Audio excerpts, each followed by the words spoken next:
जय श्री कृष्ण। श्रीमद् भगवत गीता में आज हम जानेंगे, स्वप्न में हम आकाश में उड़ते हैं या राजा की भांति रथ पर आरूढ़ हो सकते हैं, किंतु जागने पर देखते हैं कि न तो हम आकाश में हैं न रथ पर है। किंतु यदि तुम यह सोचते हो कि आत्मा अथवा जीवन का लक्षण सदा जन्म लेता है तथा सदा मरता है, तो भी हे महाबाहु, तुम्हारे शोक करने का कोई कारण नहीं है। तात्पर्य, सदा से दार्शनिकों का एक ऐसा वर्ग चला रहा है जो बौद्धों के ही समान यह नहीं मानता कि शरीर के परे भी आत्मा का स्वतंत्र अस्तित्व है। ऐसा प्रतीत होता है कि जब भगवान कृष्ण ने भगवत गीता का उपदेश दिया तो ऐसे दार्शनिक विद्यमान थे और लोकायतिक तथा वैभाषिक नाम से जाने जाते थे। ऐसे दार्शनिकों का मत है कि जीवन के लक्षण भौतिक संयोग की एक परिपक्वावस्था में ही घटित होते हैं। आधुनिक भौतिक विज्ञानी तथा भौतिकतावादी दार्शनिक भी ऐसा ही सोचते हैं। उनके अनुसार शरीर भौतिक तत्वों का संयोग है और एक अवस्था ऐसी आती है जब भौतिक तथा रासायनिक तत्वों के संयोग से जीवन के लक्षण विकसित हो उठते हैं। नृतत्व विज्ञान इसी दर्शन पर आधारित है। संप्रति अनेक छद्म धर्म जिनका अमेरिका में प्रचार हो रहा है इसी दर्शन का पालन करते हैं और साथ ही शून्यवादी अभक्त बौद्धों का अनुसरण करते हैं। यदि अर्जुन को आत्मा के अस्तित्व में विश्वास नहीं था, जैसा कि वैभाषिक दर्शन में होता है, तो भी उसे शोक करने का कोई कारण न था। क्यों? कोई भी मानव थोड़े से रसायनों की क्षति के लिए शोक नहीं करता तथा अपना कर्तव्य पालन नहीं त्याग देता है। दूसरी ओर आधुनिक विज्ञान तथा वैज्ञानिक युद्ध में शत्रु पर विजय प्राप्त करने के लिए न जाने कितने टन रसायन फूंक देती हैं। वैभाषिक दर्शन के अनुसार आत्मा शरीर के क्षय होते ही लुप्त हो जाता है। अतः प्रत्येक दशा में चाहे अर्जुन इस वैदिक मान्यता को स्वीकार करता है कि अणु आत्मा का अस्तित्व है या कि वह आत्मा के अस्तित्व को स्वीकार नहीं करता, उसके लिए शोक करने का कोई कारण न था। इस सिद्धांत के अनुसार चूंकि पदार्थ से प्रत्येक क्षण असंख्य जीव उत्पन्न होते हैं और नष्ट होते रहते हैं, अतः ऐसी घटनाओं के लिए शोक करने की कोई आवश्यकता नहीं है।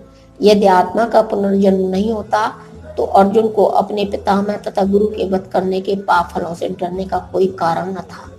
किंतु साथ ही कृष्ण ने अर्जुन को व्यंग पूर्वक महाबाहु कहकर संबोधित किया, क्योंकि उसे वैभाषिक सिद्धांत स्वीकार नहीं था जो वैदिक ज्ञान के प्रतिकूल है।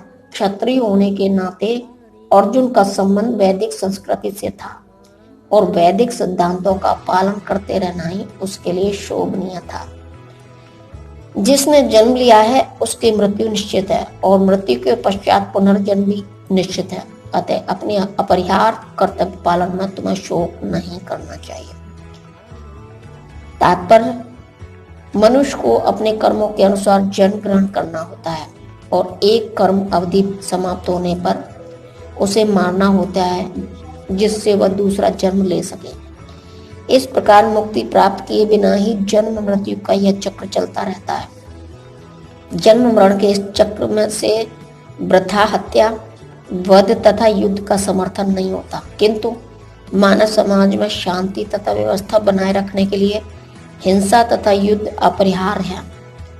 कुरुक्षेत्र का युद्ध भगवान की इच्छा होने के कारण अपरिहार्य था और सत्य के लिए युद्ध करना क्षत्रिय का धर्म है। अतः अपने कर्तव्य का पालन करते हुए वह स्वजनों की मृत्यु से भयभीत या शोकाकुल क्यों था? यह विधि यानी कि कानून को भंग नहीं करना चाहता था, क्योंकि ऐसा करने पर उसे उन पाप कर्मों के फल भोगने पड़ते हैं जिनसे वह अत्यंत भयभीत था। अपने कर्तव्य का पालन करते हुए स्वजनों की मृत्यु को रोक नहीं सकता था और यदि वह समुचित कर्तव्य पथ का चुनाव करे तो उसे नीचे गिरना होगा। सारे जीव प्रारंभ में अव्यक्त रहते हैं, मध्य अवस्था में व्यक्त होते हैं और विनष्ट होने पर पुनः अव्यक्त हो जाते हैं। अतः शोक करने की क्या आवश्यकता है? तात्पर्य, यह स्वीकार करते हुए कि दो प्रकार के दार्शनिक हैं। एक तो वे जो आत्मा के अस्तित्व को मानते हैं और दूसरे वे जो आत्मा के अस्तित्व को नहीं मानते। कहा जा सकता है कि किसी भी दशा में शोक करने का कोई कारण नहीं है। आत्मा के अस्तित्व को न मानने वालों को वेदांतवादी नास्तिक कहते हैं। यदि हम तर्क के लिए इस नास्तिकवादी सिद्धांत को मान भी लें तो भी शोक करने का कोई कारण नहीं है। आत्मा के पृथक अस्तित्व से भिन्न सारे भौतिक तत्व सृष्टि के पूर्व अदृश्य नहीं रहे, सृष्टि के पूर्व अदृश्य रहते हैं। इस अदृश्य रहने की सूक्ष्म अवस्था से ही आत्मा के पृथक अस्तित्व से भिन्न सारे भौतिक तत्व सृष्टि के पूर्व अदृश्य रहते हैं। इस अदृश्य रहने की सूक्ष्म अवस्था से ही दृश्य व्यवस्था आती है।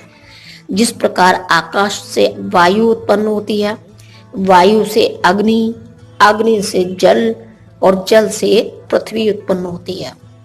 पृथ्वी से अनेक प्रकार के पदार्थ प्रकट होते हैं। यथा एक विशाल गगनचुंबी महल पृथ्वी से ही प्रकट है।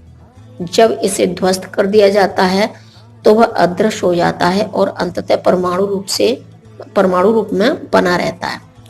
शक्ति संरक्षण का नियम बना रहता है, किंतु कालक्रम से वस्तुएं प्रकट तथा अप्रकट होती रहती है।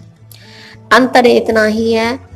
अतः प्रकट होने यानी कि व्यक्त या अप्रकट अव्यक्त होने पर शोक करने का कोई कारण नहीं है। यहाँ तक कि अप्रकट अवस्था में ही वस्तुएं समाप्त नहीं होती। प्रारंभिक तथा अंतिम दोनों अवस्थाओं में ही सारे तत्व अप्रकट रहते हैं, केवल मध्य में वे प्रकट होते हैं और इस तरह उससे कोई वास्तविक अंतर नहीं पड़ता। यदि हम भगवत गीता के इस वैदिक निष्कर्ष को मानते हैं कि ये भौतिक शरीर काल क्रम में नाशवान है, अंतवंत इमे देहा, किंतु आत्मा शाश्वत है, नित्य स्योक्ता शरीरिणी, तो हमें यह सदा स्मरण रखना होगा कि यह शरीर वस्त्र यानी कि परिधान के समान है। अतः वस्त्र परिवर्तन होने पर शोक क्यों? शाश्वत आत्मा की तुलना में भौतिक शरीर का कोई यथार्थ अस्तित्व नहीं होता। यह स्वप्न के समान है। स्वप्न में हम आकाश में उड़ते हैं या राजा की भांति रथ पर आरूढ़ हो सकते हैं, किंतु जागने पर देखते हैं कि न तो हम आकाश में हैं न रथ पर है। वैदिक ज्ञान आत्म साक्षात्कार का भौतिक शरीर के अनस्तित्व के आधार पर प्रोत्साहन देता है। अतः चाहे हम आत्मा के अस्तित्व को माने या न माने, शरीर नाश के लिए शोक करने का कोई कारण नहीं है। जय श्री कृष्ण।